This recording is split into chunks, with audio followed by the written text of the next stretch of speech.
Hello and welcome to another eCom Ops podcast. Today I'm talking to Karla from Phoenix Payment Processing. Hello, Karla. Great to meet you.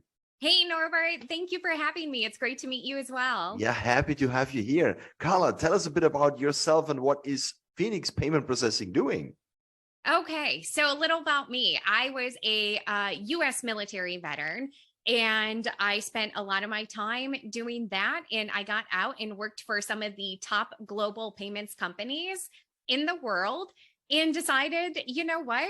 I think there's a little better way to do things. So I created Phoenix Pay Pros to help business owners all across the world cut their costs, save more money, and increase their bottom line. Oh, wow, that's cool. Wow, that's really impressive. I mean, you've been a helicopter pilot? Yes. Wow. And now into payments. This is really a very stunning career. Absolutely. So what are you doing actually with Phoenix Payment Processing? How is it helping companies? So we are helping companies of all sizes. And what we're doing is we're going in and giving them kind of like a financial health assessment. We look at what they're currently using to process their payments. And I go over everything. I analyze the numbers and I say, this is how much I can save you per month. And the numbers, depending on the type of business, is astronomical. And we don't just stop there, right? We're so much more than just payments. We're helping people or business owners with payroll. We're helping them set up another entity, doing tax stuff. It is pretty much an all-inclusive merchant solution. And it doesn't matter if your business is offline or online, we can help pretty much anybody. That's cool. So you have a lot of e-commerce store owners on your file? We do, yeah. And do they implement you like any other payment processor, or are you just working with different payment processors and bring things together? Yep. So I'm like the broker, right? I work with my preferred vendors that, and what being e-commerce, there's only a certain handful of payment processors that you can use to do a certain number of things. And what we do is look at the rate, take that rate, cut it in half for these companies. And I broker pretty much the deal between the business owner and the bank, saying, no, this person or this business owner is going to pay this much. And we implement it, and it's, as it's a simple, sometimes API key on the back end and you're good to go. Yeah, sometimes it's simple and sometimes it's a pain in the ass. Yeah, especially if you don't integrate, then you got to get Zapier and you got to do all these workarounds and it's like, Yeah, it's a hard thing to handle. Absolutely. I mean, how do you do this? Are you getting in touch with the vendors? Are you getting in touch with the payment processors, and then you are, as you said, the man in the middle, and you're just trying to get the numbers down? Don't they do it themselves? Don't they ask for better rates? Well, sometimes business owners don't know that they can do that. Oh, really? And so, okay. Yeah. And so what I do is actually I cut out the middleman and I work directly with them. So when you come to me and you say, hey, I have this online business, I have this e-commerce business, is there anything that you can do to lower my rate so I'm not paying, like $3,000 a month just to accept credit cards? And I say, absolutely. So let's find what the best solution is for you. What do you need? Because sometimes it's kind of all over the place. If it's not just a shopping cart and they need other things like subscription and membership, then I find out what that business owner needs right now. And I find out what they want to do to scale their business, because business owners aren't happy just being in one spot, right? We want to grow, we want to scale, we want to keep doing stuff. And so what I do is I listen to the business owner and I say, okay, I have a good solution for you. This is what we're going to use, and this is how we're going to implement it. And then we get you set up with a real merchant account. So a lot of times when you're starting an online business, and we just go with what we know, right? The Stripe, Square, PayPal, that is what we know. That's what we go with because it integrates and it takes everything from all over the world. And the easiest solution sometimes isn't the best solution, because no matter how quickly you can set it up with one of those three, it's even faster to get shut down if for some reason they think you're not doing what you're supposed to be doing. So we assure that the business owner has a real merchant account through the bank, in that they're already, we look at the risk management side of the house, we look at the fraud side of the house, and we do the best that we can do for them. And that's, we're helping a ton of businesses globally. I believe that. And I've seen it quite often already in the past that if something goes wrong, especially for a Stripe, they just shut you down. Yep. No reason. no reason. Yeah. That is something you made wrong. Okay. Yeah. But there is literally no warning. It's just shut down. And you need to do a lot of things to come back, if you even come back. And I think this is really something that a lot of vendors do not consider, that it can hit them very hard at some point in the future. Fraud management is so important, in my opinion. It is an optional feature in Stripe, as far as I remember. And a lot of vendors simply do not turn it on because it's an extra cost. And I think it's so important.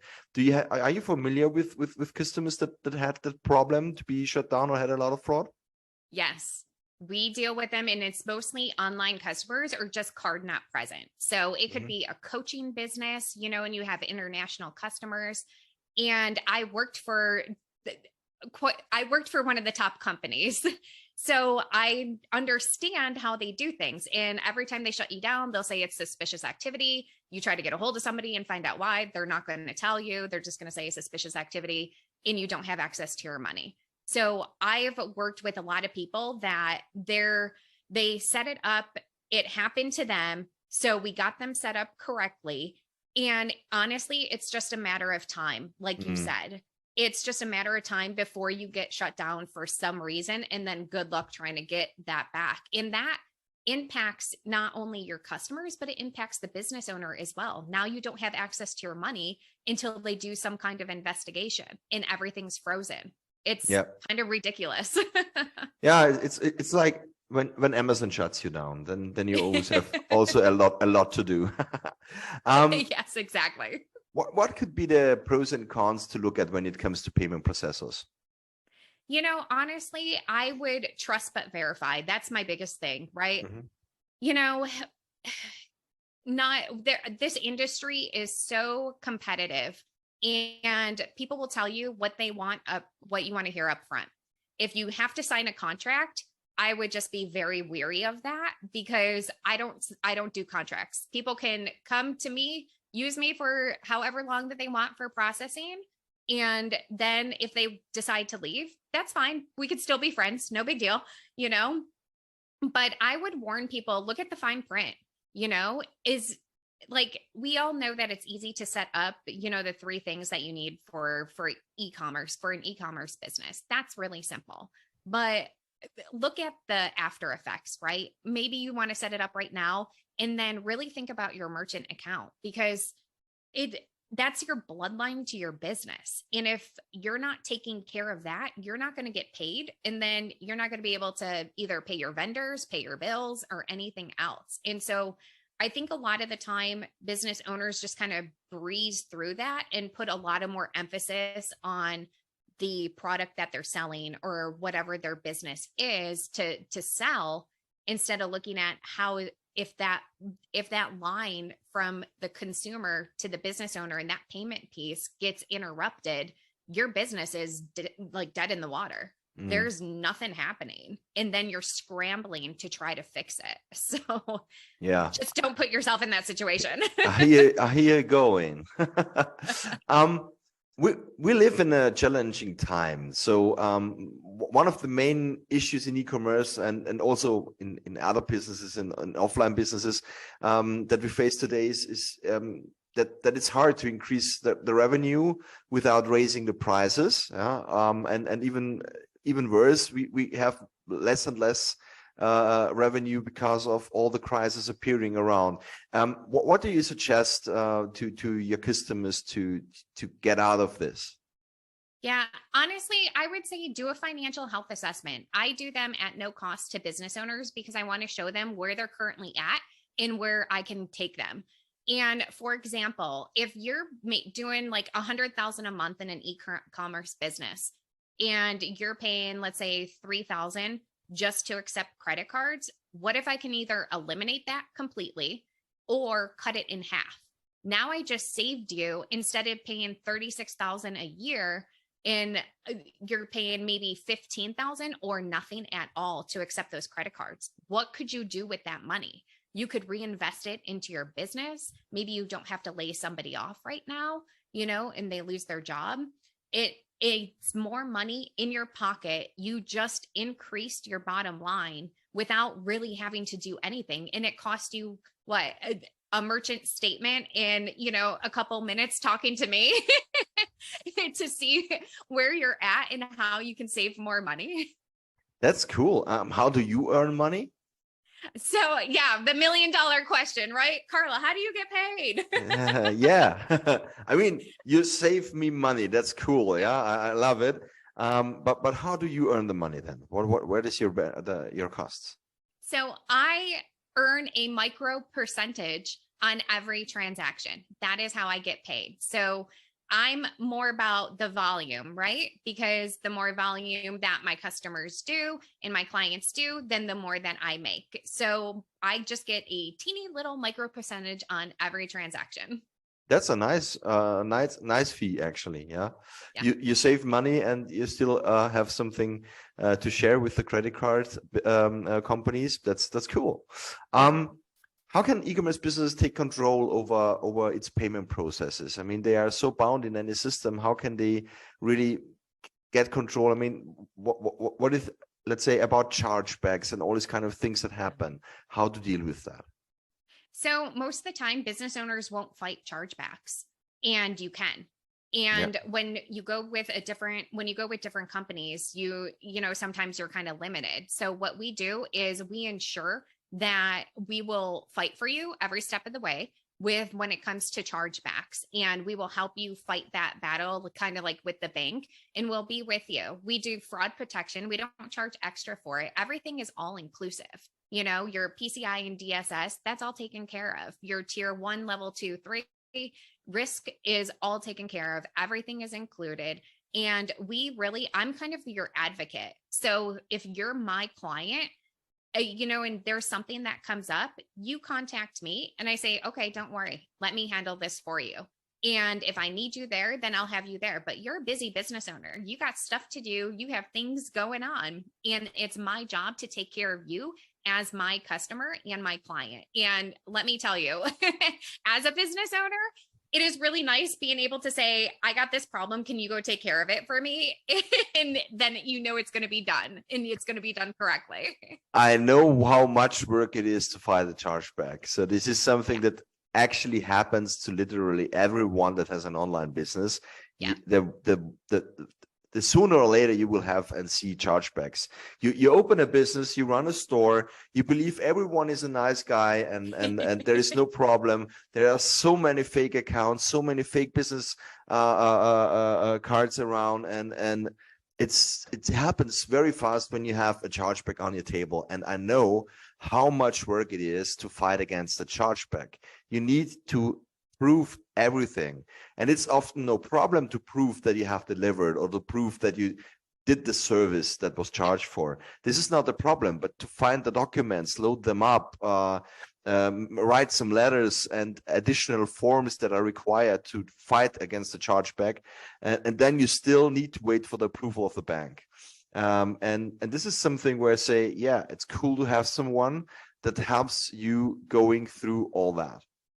Yeah, it is. Karla, how long do you need to process the chargeback typically? Half an hour? Oh, yeah, right. It just, it depends. And it's dependent on the bank, right? Yeah. And how what they request. Exactly. Yeah. So I'm limited. I can get things done quickly and efficiently, but I'm limited on my dependency on other people to do their job as quickly and as efficiently as I do mine. So I understand. Yeah. Yeah. Let's talk a bit about automation. What role do automation play in your business? Is it important, or can you do a lot of automation? When I'm setting up clients and customers, I don't do a lot of automation for this one because I want to be there every step of the way with my clients. But once the processing is happening, like on your end, everything is automated. So you don't really have to do anything. It's business as usual. And my job is to set you up correctly. And then I'm there every step of the way with you. As questions arise, as you want to move forward or you want to scale, you have access to me and my team the entire time. So in this particular business, I don't have a whole lot of automation. It's not really necessary at this point. Okay. What I hear often in e-commerce, especially, and I don't know if it's the same case in the US than it is in the European Union, but what I'm told from business owners is that for the accounting part, it's often hard to align the payments of the payment service providers to the actual dedicated invoices, so that you're really on track with which money they paid, because they're summarizing a lot of different payments over the weeks or days, and they put together as one amount on your bank account, and then the accountants need to align every single transaction from that big amount to single small invoices. Do you know that problem in the US as well?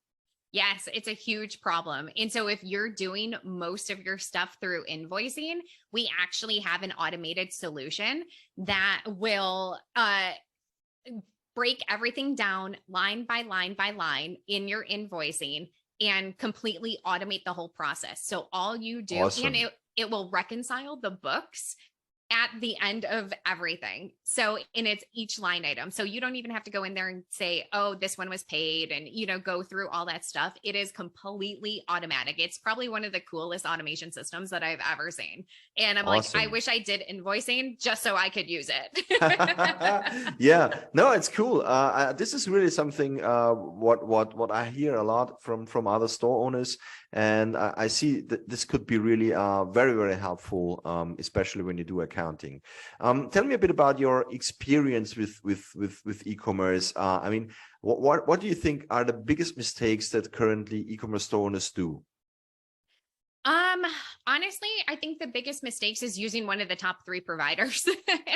If you can use an external payment provider, I would. It's just, hands down. But also, so I'm building a whole nother business, right? So I'm actually going through this process of this whole e-commerce myself as a consumer, as a business owner. And it's like, what do you choose, right? There's so many different options out there, so many different platforms that can do pretty much all the same thing, or one piece is missing. And I think it becomes overwhelming.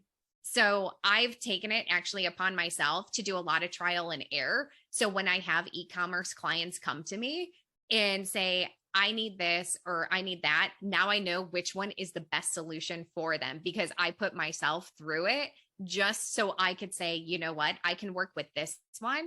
It's fantastic. And it's going to streamline everything. And one of the biggest inhibitors, to be honest, when it comes to e-commerce is the checkout process. Yep. If you have to go get your credit card or fill in a whole dissertation of information, you're going to have people abandon their carts, and you're not going to go through that because nobody has time for it. So if you can embed your checkout process and have it so it is like a 1, 2, 3, boom, you're done, streamline it, then you're going to get more business. You're going to see a lot more conversion.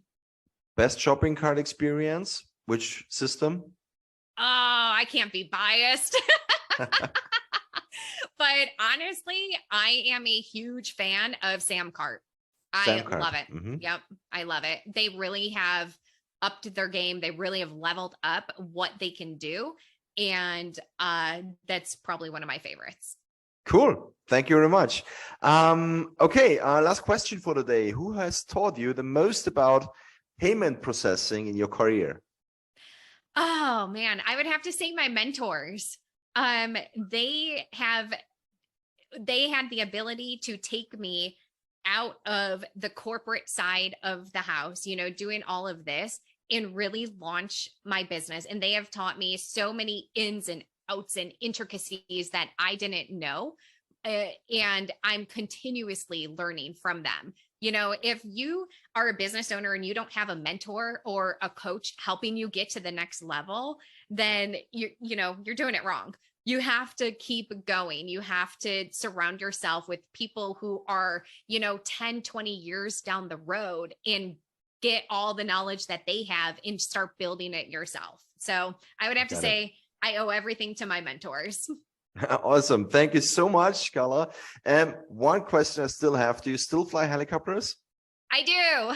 Awesome. That's awesome. Awesome.